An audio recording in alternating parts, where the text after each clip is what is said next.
সুপ্রভাত বন্ধুরা, তোমরা সবাই খুব ভালো আর সুস্থ থেকো। দিনের শেষে রাত্রিটা যখন আসে, মনে হয় কেমন করে একটা দিন যেন কেটে গেল। এক একটা করে দিন যেন আমাদের প্রত্যেকের জীবনে এক এক দিনের শিক্ষা। সকালে উঠে তোমার জন্য সেই দিনটা কী উপহার দেবে আমরা কেউই তা জানি না বন্ধুরা। তার মধ্যেও সকালে উঠে আমরা ঈশ্বরের কাছে এটাই কামনা করি, আজকে দিনটা যেন খুব ভালো যায়।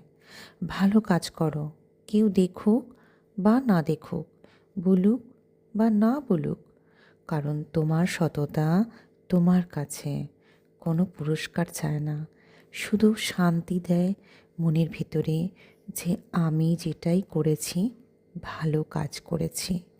তাই বলবো বন্ধুরা, সৎ থাকা নিজের সঙ্গে, কারণ দিনের শেষে জানবে তোমার নিজের মনে আসবে তুমি কি করেছো।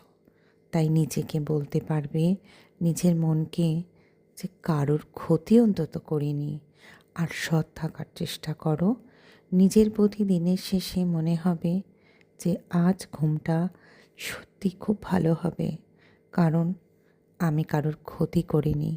আর এটাই তোমার কাছে চরম শান্তি। তোমরা সকলে খুব ভালো থেকো।